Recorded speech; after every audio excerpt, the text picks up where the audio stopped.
I knew something was off the moment she walked into the room.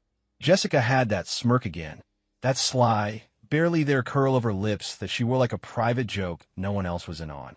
She stood by the doorway to the kitchen, arms crossed under her chest, the soft stretch of her white blouse pulling just slightly around her curves. She leaned against the frame with casual defiance, her eyes sparkling with a dangerous kind of amusement. "I've got plans tonight," she said, voice light, sing-song almost, like it was just a casual little thing. I didn't look up from the whiskey I was pouring. The ice clinked in the glass. "Plans?" I asked, keeping my tone even, unreadable. "Uh-huh," she hummed, pushing off the doorframe and walking toward me slowly. Her hips swayed like they always did when she was trying to make a point without words. She walked right past me, grazing my arm just enough to make it feel intentional. A date, actually. There it was. The bombshell. She wanted me to react. She needed me to. That smirk was her bait. She expected rage, jealousy, maybe even begging. But instead, I took a slow sip, letting the whiskey burn its way down. Then I looked at her, really looked at her. The way her lips parted slightly when she thought I'd explode. The hint of anticipation in her eyes, like she was watching a fire she had started and waiting for it to spread. I set my glass down and said it without blinking. "Tell your boyfriend." I let the words hang just long enough to see her eyes flicker. "His wife says hello." The room went still. Jessica's smirk cracked. Just for a moment, she looked confused. Like the math didn't add up. Like she wasn't sure she heard me right. I watched the realization creep in, slowly replacing her playfulness with panic. What did you just say?" she whispered. I didn't answer. I just picked up my glass again, walked past her, and headed toward the hallway, each step heavy with the weight of what she didn't yet understand. Behind me, I could hear her breathing shift, shallow, sharp. "Ben," she said louder this time, but I didn't turn around. I couldn't. Not yet. If I had, she would have seen the hurt behind my calm. The boiling storm I kept sealed behind gritted teeth and clenched fists. She wasn't ready for that part. Not yet. I shut the bedroom door behind me and leaned against it for a second, letting the silence swallow me. My heart thudded in my chest, not from confrontation, but from a mix of emotions threatening to spill over. Rage, betrayal, but also something darker, satisfaction. I'd been waiting for this moment, watching her for weeks as she played this little game, testing boundaries, pushing buttons, dressing up for late-night meetings, laughing too long at texts that weren't from me, smiling at her screen like it was touching her in places I no longer did. She thought I didn't notice, but I'm not stupid. A man knows when his wife's body is in the room, but her mind is somewhere else, wrapped around someone else's touch. She wanted a reaction. She wanted war. But tonight, she didn't get fireworks. She got silence. The kind that crushes the air between walls. The kind that makes the loudest noise in your head. I stood by the window, staring out at the empty street. A lone car passed by, headlights slicing through the dark like a blade. And I waited for her to come storming in with excuses, or lies, or crocodile tears. But the house stayed quiet. I knew she wouldn't come right away.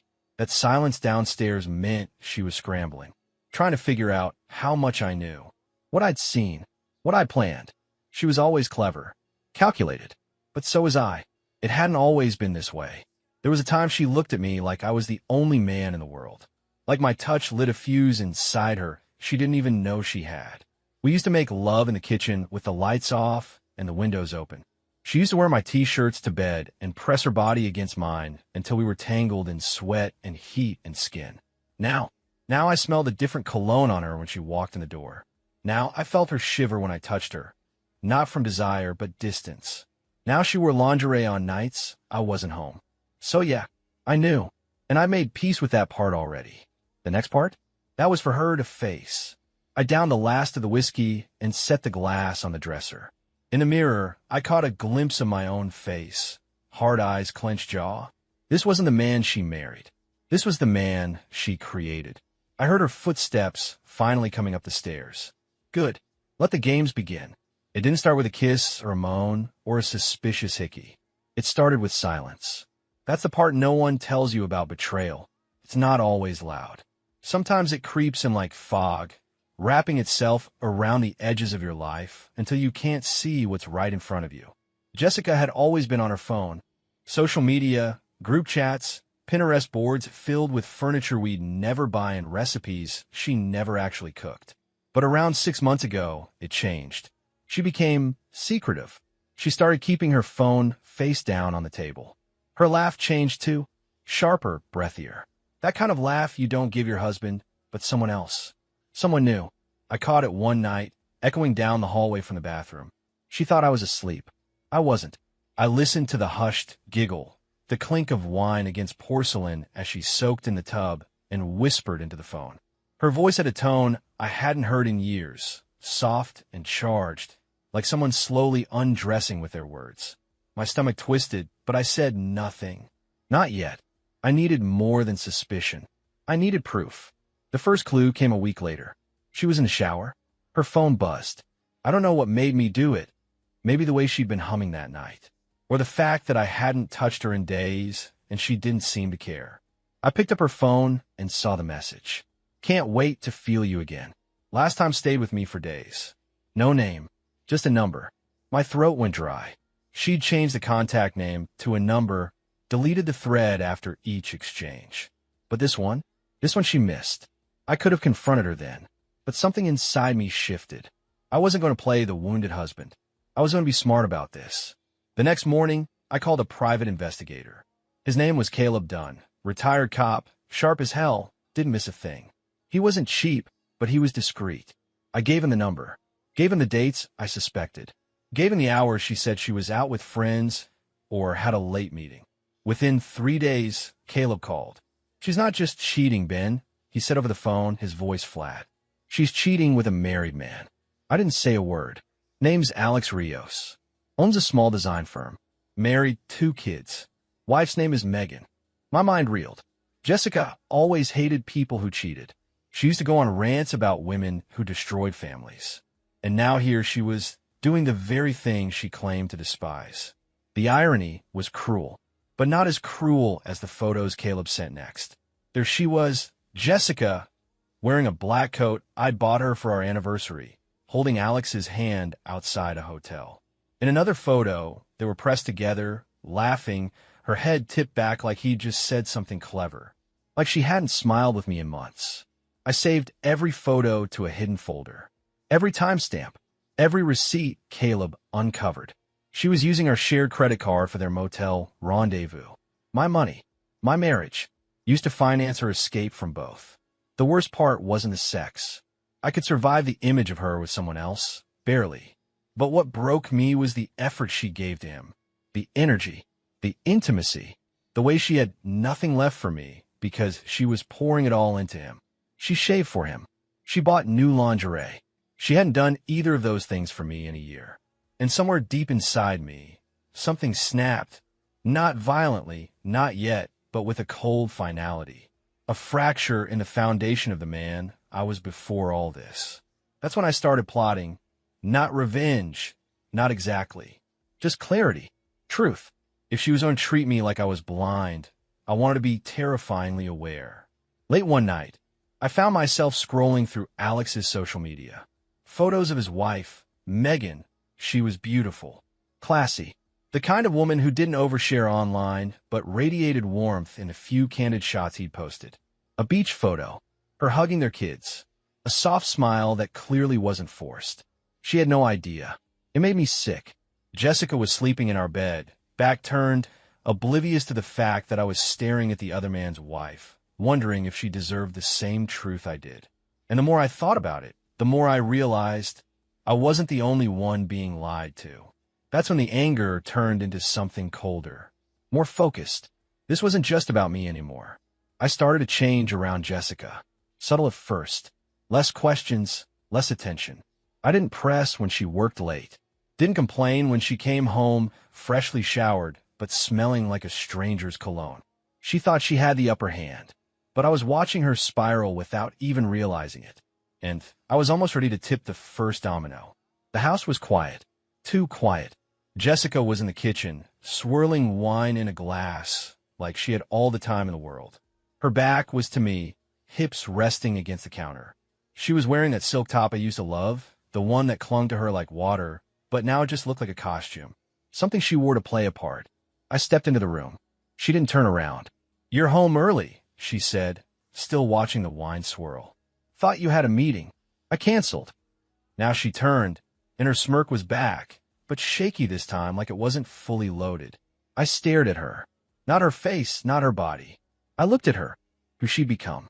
There was a hollowness behind her eyes now, masked under fake confidence and cheap thrills. "I need to ask you something," I said, keeping my voice level. Her brow arched. "Okay, shoot." I walked to the kitchen table and pulled something from my pocket. My phone. I slid it across the table. "You're going to want to see this." She picked it up, confused, tapping the screen. I watched her face morph from curiosity to fear. The screen was filled with pictures. Her and Alex, laughing, touching, lips brushing outside a boutique hotel downtown. She froze. "No more lies, Jessica," I said, folding my arms. "No more games." The silence that followed was absolute. Her voice cracked when it came. How did you get these?" "I hired someone," I said. "A professional. You weren't exactly hard to track." She blinked, her mouth slightly open like she couldn't decide whether to lie or cry. "Ben, it's not what you think." I laughed bitterly. "Don't insult me. You're literally smiling in half those shots like you just won the fucking lottery." She set the phone down like it was radioactive. Then came the defense. It wasn't serious, okay? It was a mistake. Just a connection. Something I needed." "Needed?" I echoed. "You needed to fuck another man to feel whole." Her lips parted like she was going to shout back, but instead she lowered her eyes. "It wasn't about sex." I stepped forward, arms still folded, my voice razor sharp. "Then what was it about?" She hesitated. "I felt invisible, Ben. You were always busy, distant, focused on work, on everything else but me." "You think I was distant? You've been shutting me out for months." "Because I didn't feel wanted anymore," she snapped. "You stopped noticing me. You didn't touch me like you used to. You barely looked at me unless it was for dinner plans or bills. I needed to feel like a woman again." The words hung heavy between us. "You should have talked to me," I said quietly. "You should have told me you felt that way. I didn't want to fight. I didn't want to break us." "You already did, Jessica." We stood there, staring across a minefield of ruined trust and empty justifications. I could see the conflict in her face, guilt twisted with ego, like she hated being caught more than she hated doing it. "I ended it," she said suddenly. "I told him it was over." I narrowed my eyes. "When?" She faltered. "A week ago." "Bullshit. It's the truth." I let the silence hang a few seconds before dropping the final card. "He's still married, you know." Her eyes widened. "What?" "Yeah. Wife's name is Megan. 2 kids. Cute family, from what I saw online. She looked like she'd been slapped." "You didn't even know, did you?" I said. "You weren't just cheating on me. You were helping him cheat on her." Jessica's mouth moved, but no sound came. "Tell me everything," I demanded, "or I will." Her head shot up. "What?" "You heard me. You've got one chance to be honest, Jessica. Tell me how it started, how long it went on, everything. Or I call Megan and let her know what kind of man her husband really is." Her face went pale. "Ben, please don't drag her into this." "Why not? She deserves the truth." "So do you," she whispered, tears finally spilling. "Exactly." She slid down into a chair, like her legs couldn't hold her anymore. "It started last summer. At the gym. We kept running into each other. He complimented my hair one day, and it just felt good. To be seen. To be flirted with. It made me feel alive." I leaned on the back of the chair opposite her. We started texting. It got more flirtatious. Then we kissed. Then it became more. She buried her face in her hands. I didn't mean for it to get so far, but it did. She nodded slowly. "Yes." I stepped back from the table, shaking my head. "You know what hurts the most?" She looked up, mascara streaking down her cheeks. "That you didn't stop. That even when you had the chance, you chose him. Over me. Over us." She started sobbing. I turned toward the hallway, grabbing my coat. Her voice cracked behind me. "Ben, where are you going?" I paused at the door. "To give Alex's wife a call." Then I walked out. I picked the cafe on purpose. It was quiet, tucked away off a tree-lined street on the edge of town. No loud music, no chance of running into mutual friends. Just small tables, soft lighting, and a sense of calm that made confrontation feel surgical. Alex arrived 7 minutes late. That told me everything I needed to know. He debated coming. Probably stood in front of his mirror, wondering what to wear, wondering what I knew, wondering if I was about to break his nose or expose him. He spotted me right away. I didn't stand, just watch him approach. His steps were careful, like someone approaching a sleeping dog that might bite. "Ben," he said, offering a hand. I ignored it. "Seat." He hesitated, then pulled out the chair across from me. Up close, he looked like a man who was used to being liked. Clean cut, good posture, expensive watch. He probably charmed his way through most of life, except now the charm was gone. His jaw was tight, eyes flicking down on my phone on the table like it might detonate. "I assume you didn't ask me here for coffee," he said, trying to sound casual. I leaned back in my chair. "Relax. I'm not here to throw fists. Not my style." He nodded, but I could see the sweat starting to gather at his collar. I let the silence stretch before I spoke again. "She told me everything." "Jessica." Alex looked down. "I figured. You didn't cover your tracks very well." He looked up, startled. I tapped my phone. Private investigator. Photos. Times. Receipts. Jesus, he rubbed his face with both hands. "Look, I never meant for it to go that far." "Didn't you?" He looked away. "You knew she was married. You knew. And you still took her to hotels, bought her gifts, played house with her." "It wasn't like that." "Yes, it was." I snapped. "Don't insult me by pretending it was anything else." He shut his mouth. A waitress appeared. We both declined to order.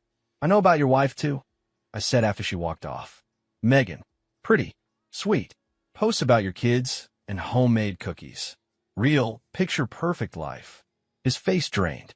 "You haven't told her yet, have you?" He shook his head slowly. "No. God, no. Please don't." I leaned in, lowering my voice. "You think I owe you that?" "No," he whispered. "But please. It'll destroy her." I held his gaze for a long moment, letting him sit in that word. "Destroy. So what?" I said finally. "Jessica was just a fling? You were never going to leave Megan, were you?" "No," he admitted. I told Jess things. I let it go on. I wanted to feel something again, I don't know. And now, I wanted to end. I ended it. I swear." I smiled bitterly. "You didn't end shit." "I did." He flinched. "Here's what's going to happen," I continued. "You're going to walk out of here and pray I don't make a phone call to your wife. You're going to leave Jessica alone. Forever. No more texts. No more late-night phone calls. No more hotel rooms." He nodded like a child being scolded. "But don't think this is over," I added, "because I haven't decided what to do yet. I might tell Megan. Tomorrow. Or next week. Or maybe on your anniversary." His jaw tightened. "Why are you doing this?" "Because you broke something I cared about," I said simply. "You stepped into my life, my marriage, and pissed on it like it was yours to ruin." "I get it," he muttered. "I deserve this." "You do." We sat in silence for a minute. Then he asked quietly, "What do you want from me, Ben?" "I want you to sweat," I said. "I want you to wake up every day wondering if this is the day your life implodes. Just like I did for months while you were inside my wife." His head dropped. I stood up. "Enjoy your coffee." And I walked out, leaving him alone at the table, his life hanging by the thin, fraying thread of my silence. Back in my car, I didn't drive off right away. I just sat there breathing. I hadn't expected to feel what I felt. Not satisfaction, not even relief, just clarity. I didn't want to hit him. I wanted to break him the way he'd helped break me. Quietly, efficiently, and without warning. And as I sat there, staring at the cafe through the windshield, I thought of Megan. Thought of the innocent people who never see it coming until the moment everything falls apart. She deserved to know. And maybe it was time I stopped playing the victim and started controlling the narrative. I didn't call Megan right away. I sat with it for days, the name saved in my phone like a loaded gun, quiet, waiting. Every time I scrolled past it, I felt the weight of what it would mean. To pull her into this. To shatter the glass wall of her marriage with the same truth that had already demolished mine. But then I remembered Alex's face at the cafe. The panic, the guilt, the cowardice. He didn't deserve her. So one evening, after Jessica went to yoga for the third time that week, same outfit, no mat, I pulled out my phone and typed, Imagan, you don't know me, but I think we need to talk. It's about your husband. I'm not trying to hurt you, but you deserve the truth. The typing indicator appeared within minutes. Is this a joke? Who are you? Ben Carter. My wife is Jessica. I believe she's been seeing your husband, Alex. The pause after that reply felt eternal. Then, call me. Now, we met the next day at a neutral spot, a small park on the west side, far from the neighborhoods where either of us lived. The wind tugged at Megan's coat as she approached, her dark hair pulled into a neat ponytail, face pale but composed. She was beautiful in a quiet, natural way. No layers of performance. Just real. Ben, she asked cautiously. I nodded. Thanks for meeting me. She looked around, her arms crossed tightly. I almost didn't. I thought maybe this was some kind of setup. But part of me already knew. We sat on a bench. I could see her wedding ring still on her hand. Mine was off. Had been for 2 weeks. I didn't come to blow up your life, I said gently. But you deserve to know what's really going on. She looked at me, eyes steady. Then tell me. So I did. I showed her the photos, the receipts, a few texts that Jessica had missed deleting. I didn't dramatize it. I just gave her the facts. Megan stared at each image like they were pieces of a puzzle she'd been ignoring. Her hands trembled slightly, but she never cried. Not then.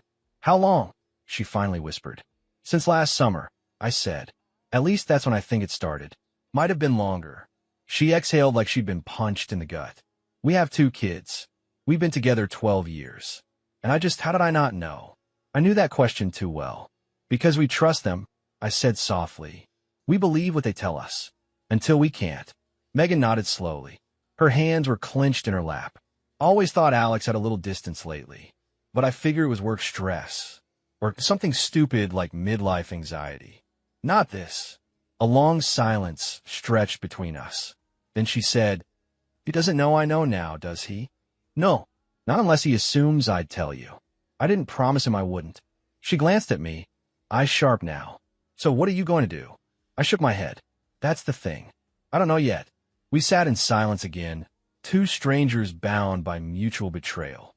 The wind picked up, rustling the leaves around our feet. Megan turned toward me fully. Can I ask you something? Sure.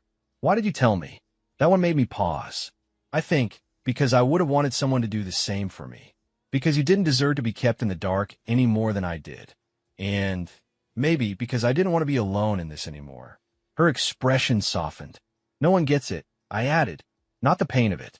Not the insanity of pretending like everything's normal while your life burns quietly in the background. She looked down, nodding. You're right. It's like drowning while smiling at dinner. That line hit me hard. We were both wearing masks to survive in homes that no longer felt like ours. So what now? She asked after a while. We could blow it up, I said. Tell them we know. Walk away. Burn it down. She nodded slowly, considering. Or we play a longer game, I offered. Make them feel what we felt. Not just hurt. Uncertainty. Doubt. Jealousy. Paranoia. Her eyes met mine. You're talking psychological warfare. I'm talking justice. She didn't respond right away. Then her lips curled, just a little. Let's make them wonder who's lying now. By the time we parted, it was dark. We hadn't made any concrete plans, just laid the foundation. An agreement. Aquellos. 2 hurt people unwilling to play the victim anymore. As Megan walked to her car, she turned back and said, They wanted games. Let's give them some. And I realized then, Jessica wasn't the only one who could play with fire. People think the worst part of an affair is the sex. It's not. It's the details, the logistics, the coordination, the time carved out of days that were supposed to belong to you. The late meetings, the phantom friends, the extra showers, the lies that blend into routines until you can't tell which part of your life was ever real. It was a Thursday when Megan called me, her voice tight and breathless. I found something. She was waiting outside the same cafe where I'd met Alex weeks earlier. Her laptop was open in front of her, her fingers hovering above the trackpad like they weren't sure whether to dig deeper or close the screen forever. I logged into our shared credit account, she said. eyes flicking up at me. I never really look at it. Alex pays the bills. But I had this feeling. She turned the screen toward me. Hotel charges. 2, sometimes 3 a month. Not just downtown, but out of town. Places hours away. And always under her name. Jessica. Why would he book them in her name? I asked quietly. Because he didn't, Megan said. She did. These aren't on our account. They're on hers. I found an itinerary in his drawer from 3 months ago. Napa. They took a fucking wine tour together. I sat back in my chair, staring at the screen like it might explode. My chest tightened. Napa. She told me she was visiting her sister that weekend. Came back with a bottle of Merlot and a tan that didn't match the forecast. I brought this one back just for us, she'd said, curling against me in bed, her fingers tracing circles on my chest. I remember thinking it felt forced. Now I knew why. Over the next few days, Megan and I dove deeper. We exchanged receipts, screenshots, travel confirmations. We shared passwords, track miles, not out of obsession, but necessity. We needed to know what parts of our lives have been built on lies. It felt like excavating the ruins of a marriage. Piece by piece. Jessica had her own credit card, one I'd forgotten she even had, an old account from before we married. I pulled the statements and nearly choked. Spa charges, designer lingerie, hotel reservations with dual occupancy, a second phone line, a fucking second line. She had a burner, I told Megan during one of our late-night phone calls. Like she was running some kind of spy operation. She was running a second life, Megan replied. One where we didn't exist. We started to build a timeline. Trips that overlapped. Late work nights that matched. We created a shared folder on Google Drive, like we were building a legal case. At first, it was about understanding. Then it became something else. Fuel. Megan and I started talking more. Meeting more. First just to compare notes. Then because we didn't want to sit with the silence in our own homes. One night we sat in her car outside a small Italian place. Box leftovers cooling in the back seat. Do you think they ever talked about us? She asked. I didn't respond right away. Maybe. Probably. Or maybe they avoided it completely. Pretended we didn't exist so they wouldn't feel like monsters. She glanced at me. Jessica ever seemed different after seeing him? I swallowed hard. Yeah. Softer. Sweeter. Like guilt made her a better wife. Alex got cold, she said. Detached. Like he was saving all his warmth for her. We were quiet for a while. Then she said, You ever think about what you'd do if you could go back? To before. Yeah, I said. But I wouldn't change anything. Not now. Because then I wouldn't know the truth. Her eyes met mine. And for a second, the air in the car changed. Something passed between us. Not romance. Not yet. Just understanding. Connection. Shared ache. You ever just want to make them feel it? She asked. I smiled. More than you know. The next day, Megan sent me a video. It was from a friend of hers who worked at a boutique hotel upstate. Apparently, Jessica and Alex hadn't been as discreet as they thought. There they were, on camera, walking into the suite, arms linked, his hand sliding down her back like he owned her. They kissed at the elevator. She kissed back like she was his. I watched it twice. Then I deleted it. Not because it didn't hurt, but because I didn't need to see it again to remember what they were. I was more interested in what they were becoming. The truth didn't satisfy me. It never does. You think discovering the betrayal will give you closure. That knowing the names, dates, and hotel rooms will scratch some itch and set you free. But it doesn't. It just confirms what your gut already knew. And that's when the real hunger starts. Not for answers, for consequences. Megan felt it too. I could see it in the way her texts grew shorter, her voice more focused during our late-night calls. We weren't hurt anymore. We were cold, calculated, aligned. It started with a single text from a burner number. Jessica, you should ask Alex about his business dinners. You're not the only one. Delivered on a Tuesday afternoon, just as she was walking into work. Megan timed it perfectly. Jessica's location was still being shared on the family iPad. A leftover habit from a family vacation, now repurposed for our quiet war. She called Alex that night, Megan told me. Voices raised. Accusations tossed. It didn't matter that the message was anonymous. Jessica's guilt was already brittle. It didn't take much to make her crack. 2 days later, Megan sent Alex a similar message. Jessica's not who you think she is. Ask her about the guy from yoga. Or maybe the bartender last month. All lies. All believable. Because when you've already cheated, trust becomes a house of cards in a wind tunnel. We didn't confront them directly. That was the key. No fire. No shouting. No scenes. We just gave them space to doubt each other. At first, it was subtle. Delayed texts. Hesitant replies. Awkward silences. Then came the distance. They stopped seeing each other for nearly 2 weeks. She thinks he's talking to someone else. I told Megan. Good, she said. Let's make her sure of it. So we created a fake Instagram profile, Sasha. Travel influencer. Perfectly filtered. I uploaded a few bikini pics, stole a couple of captions from real accounts, followed some boutique hotels and men's fashion brands. Then we followed Alex. Liked a few of his older photos. Dropped a flame emoji on a picture of his dog. 2 days later, Jessica unfollowed him. Megan's voice on the phone was low and sharp. She's unraveling. Let's give her a nudge, I replied. Meanwhile, I made sure Jessica caught glimpses of my own new habits. I left cologne in the car that wasn't mine. Used a different soap in the shower. Wore a shirt she didn't recognize. She noticed. She'd glance at me when she thought I wasn't looking. Sniffed my collar once. And when I said I was going out with a coworker, she didn't ask which one. She just stared. Suspicion. Jealousy. Paranoia. I didn't have to lie. I just had to let her wonder. Megan started doing the same. I left my phone unlocked on the kitchen counter, she said one night. Had a bunch of texts to Eli open. Completely made up. But the names were things like can't stop thinking about last night. Did he see? Oh yeah. Didn't say a word. But he went to bed early. Didn't touch me. Barely looked at me. We both laughed, but it wasn't joyful. It was satisfaction. Dark and quiet. But revenge is never clean. It seeps into everything. One night, I met Megan for coffee. Not to scheme. Just to breathe. To talk without pretending. We sat across from each other, both of us dressed casually, worn out from the emotional grind. You ever think about how we got here? She asked. All the time. I used to think I knew him, she said, staring into her coffee. Now I don't even know what his voice sounds like when he's telling the truth. I nodded. Same with Jess.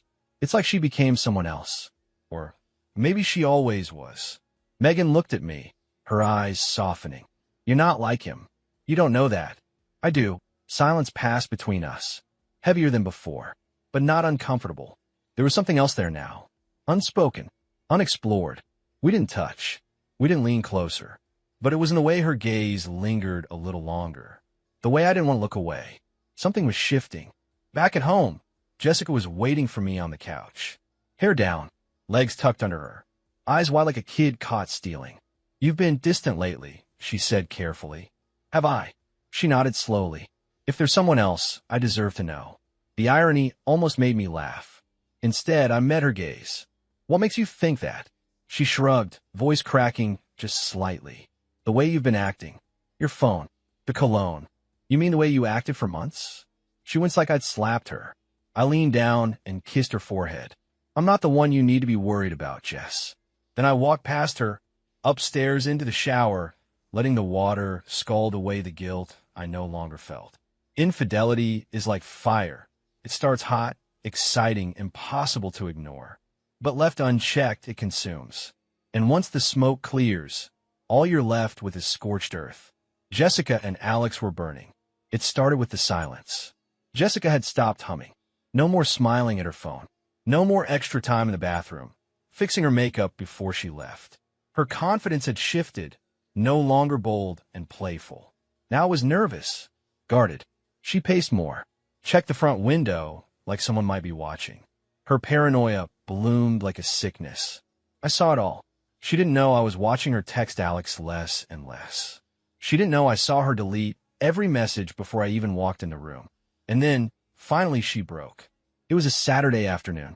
The kids were gone for the weekend with my sister. I was in the garage, pretending to sort through tools. She came outside, barefoot, holding her phone like it had just bitten her. Can I ask you something? She said quietly. I turned slowly. Sure. She looked down. Do you think I'm a fool? I blinked. Where's that coming from? She took a breath, swallowed hard. I keep thinking maybe I've been used. That everything I thought I had with him, Alex, was just a fantasy. I didn't respond. She continued, almost desperate. He's been distant, cold. I confronted him last night, and he swore nothing was wrong. But I know when someone's lying. I raised an eyebrow. Do you? Her mouth parted, hurt flashing across her face. Ben, you lied to me for months, Jessica. You gaslit me. And now you're surprised someone might be doing the same to you. She sat down on the edge of the workbench, head in her hands. I thought I was in control, she whispered. But I think I was just one of many. She finally looked up at me. What if he's seeing someone else? What if I was just a placeholder? I shrugged. Then maybe now you understand how it feels. Her eyes filled with tears, but I didn't comfort her. I didn't move. I just let the silence hang like a sentence. Megan texted me later that night. He asked me if I'd ever cheated. Out of nowhere. What did you say? I asked why he was asking. He got defensive, said he was just curious. But I could tell. He doesn't trust her anymore. Good? Let rot from the inside. Exactly. And Ben. Yeah. She called him a liar. Said he was distracted lately. Asked if he'd met someone new. I stared at the message for a long time before typing. Maybe he has. Megan and I met up again. No more cafes or parks. This time, it was her place. Her kids were with their grandparents for the weekend, and I brought over Chinese takeout. We sat on the back porch under warm string lights, eating in silence, the tension between us settling into something softer now. Not anger, not even pain, just closeness. I don't think they'll last, Megan said, sipping from a glass of red wine. They were never built to. She looked at me. Do you think they ever actually loved each other? I thought about it for a moment. I think they loved the escape, the thrill, not each other. She nodded, pulling her knees to her chest. I hate that I ever made excuses for him. I looked past things I should have questioned. We all do, I said, until it's too late. She tilted her head. You ever think about what comes next? After all this? I met her eyes. Lately, yeah. She didn't look away. And for a few seconds, there was no war. No betrayal. Just her eyes on mine. Her breath close.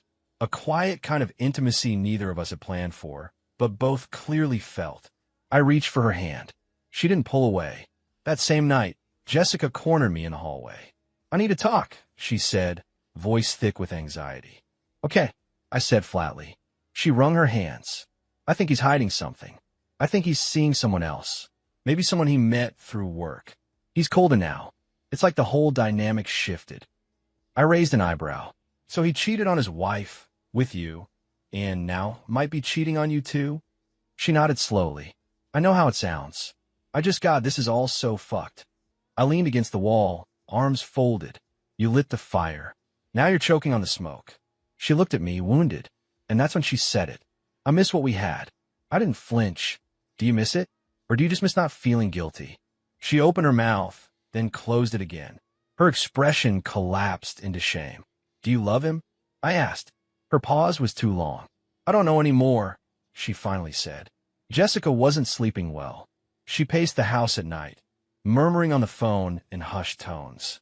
I'd hear her in the kitchen, whispering harshly, her voice cracking. One night, I caught just enough to hear. Are you seeing someone else? Just tell me the truth. Then a silence. Then, you're lying to me, Alex. I smiled into the darkness of our bedroom, rolled over, and drifted off. The unraveling doesn't happen in a single moment. It happens slowly, unfolding one crack at a time, until the entire structure caves in. For Jessica, the collapse started with silence. Alex had stopped answering her calls. At first, she pretended it was nothing, told herself he was just busy, that he needed space. But I saw the panic creeping in.